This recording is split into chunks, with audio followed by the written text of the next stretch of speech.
She's an 8-time All-American thrower. She's national outdoor shot put champion. She's a Blue Star 30 basketball player.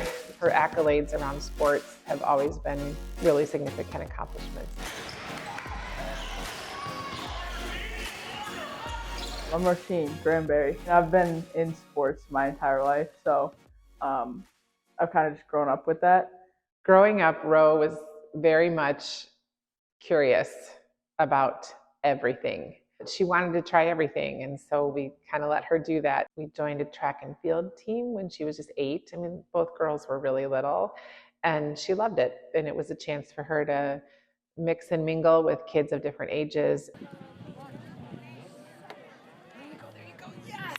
Yes! Good job, Roisin! That's over 20.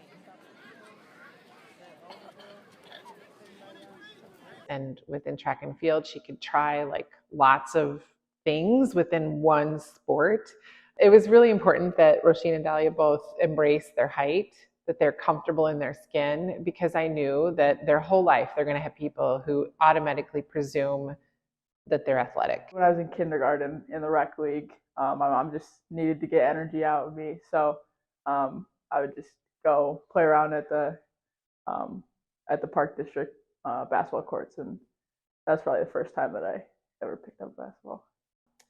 Her love for basketball came about as she kind of grew in just Park District and the school feeder program. I think first grade was my first like organized team. That was when I first played like for points in the score and everything. So it was summer before 8th grade, and she said, "Mom, I think I want to try travel basketball." And so we did. I tried out for 3 different teams, and Lightning was the last one that I came to. All the girls were super inviting. They all looked like they were having fun, and it just felt like right. And so I made the decision, and I've never doubted that for a second. So I'm glad I picked here.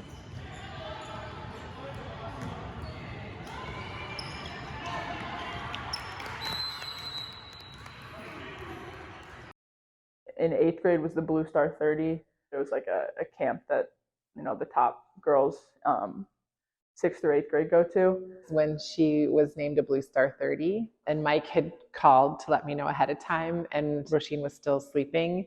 And I'm not like, I love surprises, but I'm not good at keeping secrets. I had just woken up, and I had come downstairs. My mom turned on some music. I said, "Hey, Roisin, I have something to show you." And it was the email on my phone. And then I started playing that song, "Hey, look, Ma, I made it." So I started playing that song, and then I started that. And she's like, "Wait, what?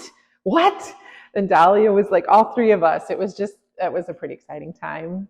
She showed me, and she made me a nice breakfast, and it was just, I don't know, super sweet. So last year I suffered a really bad ankle injury, and that was out for 3 months. So that was tough. That was discouraging, and it sucks because you want to be there and support your team, but you also watch them, and then you want to get onto the court with them. So that was tough, especially when felt like I could physically do stuff, but still being out, still being restrained to only doing certain things. That was really tough. And then I think like mental, health and stuff is super huge, especially in my family. Like something that my entire family struggles with. So I think last year was a really tough year mentally for me. And so I think those 2 things were the biggest, especially with the 2 of them combined last year. That was tough, but I think working through that and like being where I am today has been kind of one of my biggest accomplishments, I think, bigger than any of the other awards I've gotten. To me, her biggest accomplishment is growing fully into who she is authentically, owning who she is, loving who she is, and boldly saying, "This is who I am in the world," even as that evolves and grows.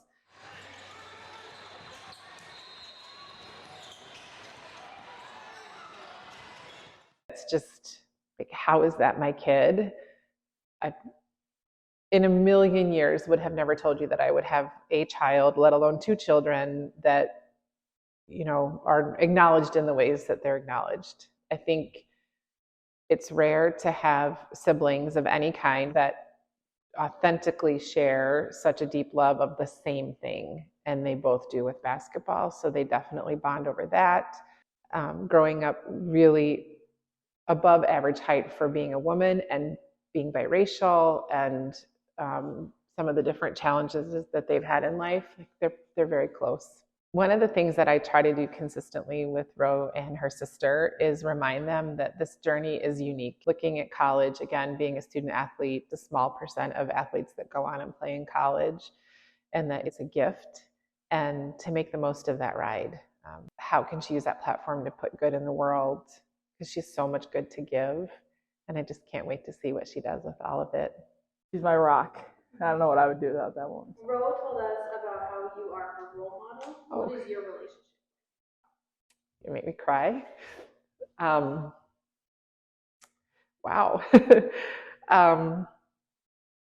She's such a gift, and I'm glad that I've been able to have a slice of that life with her. I always tell my daughters, I'm really glad that God gave you to me to care for. I mean, she's on top of everything. I couldn't ask for a better mom. She really is the best. So she's so much fun to be around, and I will miss her terribly when she leaves for college.